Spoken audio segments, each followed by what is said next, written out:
عاشق صادق شیخ سعدی لکھتے ہیں کہ بلغ الولا بکمالہ کشفت دجا بجمالہ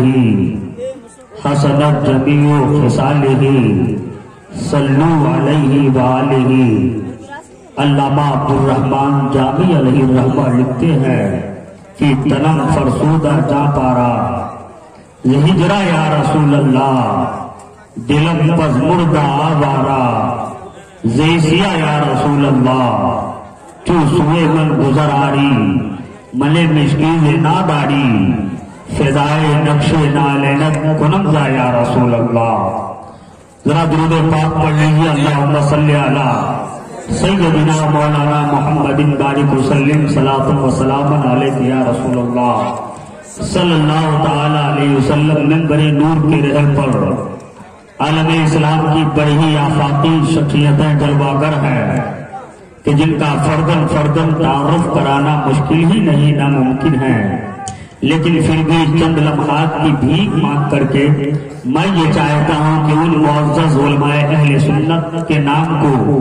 آپ کے ذہن کے پاکیزہ میز پر رکھ دیا جائے کہ جن کو آپ کو سماعت کرنے میں آسانی ہو۔ آپ دیکھ رہے ہیں کہ ایک طرف منبر نور کے رحل پر خلیفہ سرکار شیر نیپال حضرت علامہ مولانا تسلیم الدین برکاتی صاحب قبلہ جو تمام تر برکاتیوں کو برکاتیت کے جام پلا رہے ہیں، منبر نور کے رحل پر ہیں۔ ایک طرف حضرت علامہ مولانا اسرائیل ازہری صاحب قبلہ جو سرکار خلیفہ حضور شیر نیپال کا شرف آپ کو بھی حاصل ہے، بڑی ہی خوش نصیبی کی بات ہے۔ ایک طرف حضرت علامہ مولانا قیصر تاج الدین صاحب قبلہ وہی تشریف رکھتے ہیں۔ ان کی بھی بڑی ہمت پناہی پشت پناہی علماء اہل سنت، وہ دو بچے جو شاعر زانوی ادب طے کر کے اور جو گھٹنوں کے بل چلتے ہیں، بڑی ان کی پشت پناہی ہوتی ہے۔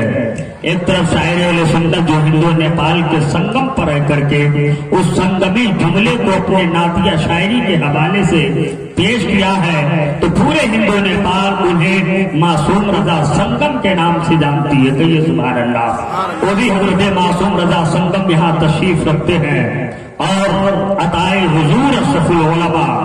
نوازش حضور اشرف العلماء، نور دیدائے حضور اشرف العلماء، شاعر اہل سنت، شاعر باوقار، شاعر اعظم نیپال حضرت برق نیپالی یہاں تشریف رکھتے ہیں۔ آپ کے گاؤں میں ایک ایسا شاعر پیدا ہوا جن کے اندر مخزن معلومات ہی نہیں بلکہ پورے ملک نیپال کے دل و دماغ کو اپنے ذہن و فکر میں سموہ کر کے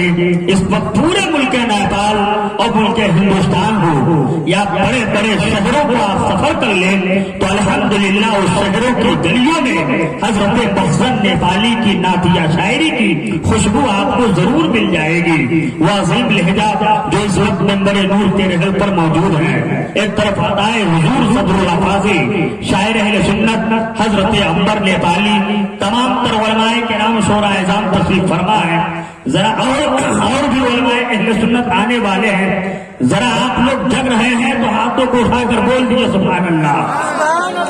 ہمارے بڑے ہی بلکہ بڑے ہی قریبی ڈاکٹر عظیم صاحب قبلہ بھی یہاں تشریف رکھتے ہیں۔ ہمارے بابو عارف صاحب قبلہ پہلی مرتبہ میں اس گاؤں میں آیا ہوں، میں یہ چاہتا ہوں کہ میری شناسائی قد و قامت کے اعتبار سے نہ ہو، کوئی کل یہ نہ کہے کہ بہت چھوٹا اناؤنسر کو بلا لیا تھا، قد میں بہت چھوٹا تھا، لیکن ایک شاعر نے کہا تھا کہ اسلام کی آگوش میں جو شخص پلا ہے، اسلام کی آگوش میں جو شخص پلا ہے، قد میں ہے چھوٹا لیکن پد میں بڑا ہے، قد میں ہے چھوٹا لیکن پد میں بڑا ہے۔ ایک شاعر کہتا ہے کہ شام نے کچھ ہی صدا سے زلف لہرائی، شام نے کچھ ہی صدا سے زلف لہرائی کے بس آمد سرکار کی ایسی گھٹا چھائی کے بس اور کوئی پوچھا تو نہیں، شیر خدا کہنے لگے جس طرح سرکار پہ تو ایسی نیند آئی کہ بس، جس طرح سرکار پہ تو ایسی نیند آئی کہ بس ایک لہجہ جن کو آپ سماعت کر لیں آسانی کے ساتھ انشاءاللہ